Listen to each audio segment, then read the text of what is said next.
स्वागत है आपका हॉरर एक्सप्लेनर में, जहां पे भूत प्रेत और आत्माओं से भरी डरावनी कहानियां आपको रोमांचित कर देंगी। तो हो जाइए तैयार सफर के लिए।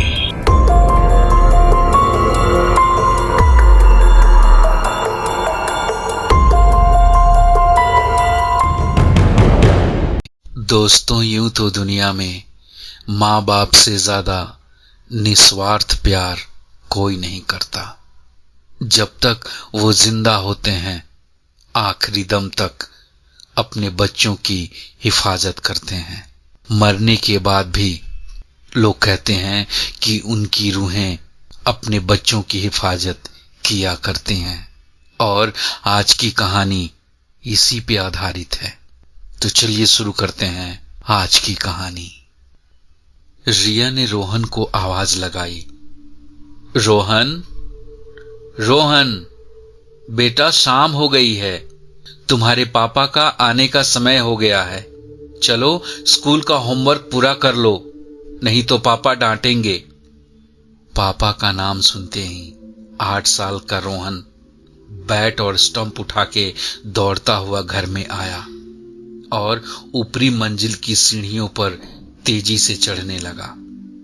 ठीक उसी वक्त आखिरी सीढ़ी पर उसका पैर फिसल गया और जैसे ही वह नीचे गिरने लगा कि उसी वक्त किसी अदृश्य शक्ति ने उसे संभाल लिया और हवा में उठा के उसके कमरे में उसे छोड़ दिया। रोहन को इसमें बहुत मजा आया, क्योंकि 8 साल के बच्चे को भूत प्रेत के बारे में तो कुछ नहीं पता होता।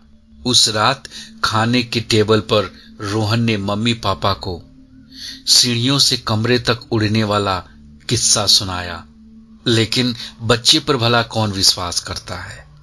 लेकिन उसके दूसरे दिन से रोहन की मां को रोहन के बर्ताव में बदलाव महसूस होने लगा। वह स्कूल का होमवर्क समय पर पूरा करने लगा।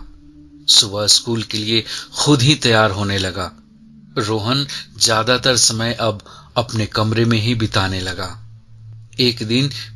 एक दिन रिया सीढ़ियों से ऊपर जा रही थी। तभी उसे रोहन के कमरे से कुछ आवाज सुनाई दी, जैसे कि वह किसी के साथ मस्ती कर रहा हो।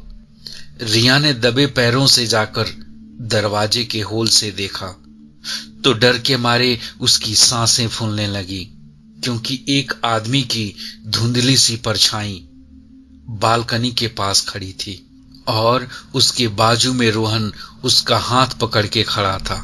उस आदमी ने जब पीछे मुड़कर देखा तो रिया डर से दहल उठी, क्योंकि उसका चेहरा बड़ा ही भयानक था। उस पर गहरी चोट के निशान थे। देखते ही देखते वह आदमी कुछ ही पलों में हवा में गायब हो गया। फिर रिया दरवाजा खोल के दौड़ती हुई आई और रोहन को सीने से लगा के बाहर की तरफ भागने लगी। तब रोहन ने कहा कि वह अजय अंकल थे। जब रिया ने रोहन से पूछा, वो आदमी कौन था बेटा? तब रोहन ने कहा, मम्मी, वो विश्वास अंकल थे। वो रोज मेरा ध्यान रखते हैं, कभी कभी मेरे साथ स्कूल में भी जाते हैं। मैंने आपको बताया था ना, उस दिन एक अंकल ने मुझे सीढ़ियों से हवा में उछाल के मेरे कमरे में पहुंचाया था। यह वही अजय अंकल हैं। अजय, ये नाम रिया को कहीं देखा सुना सा लग रहा था, पर उसे याद नहीं आ रहा था। पर इन सब से उसे डर भी लग रहा था।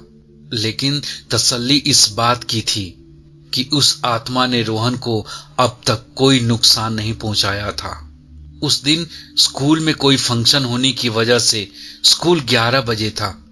रिया ने रोहन को स्कूल बस में बिठा दिया और वापस घर लौट आई।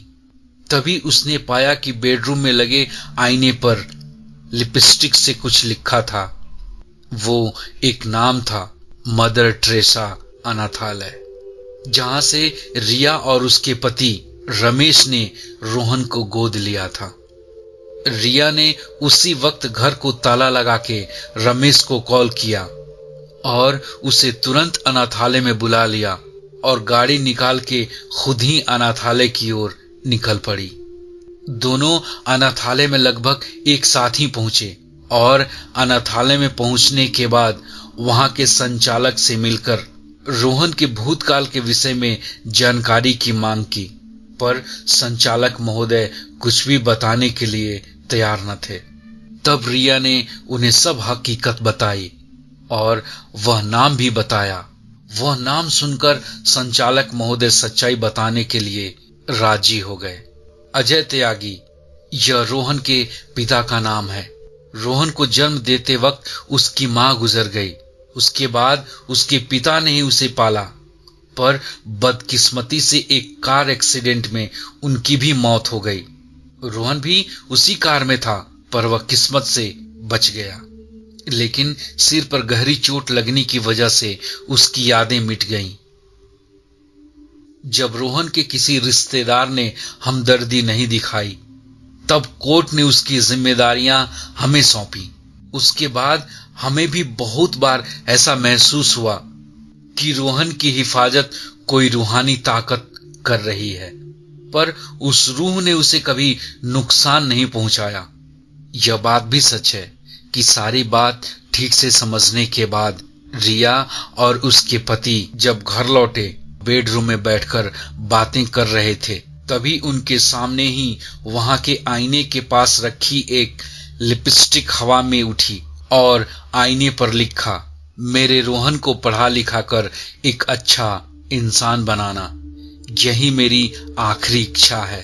उसके बाद खिड़की के पास एक धुंधली सी आकृति दिखाई दी और एक आवाज भी सुनाई दी, मैं हमेशा रोहन के पास आता रहूंगा।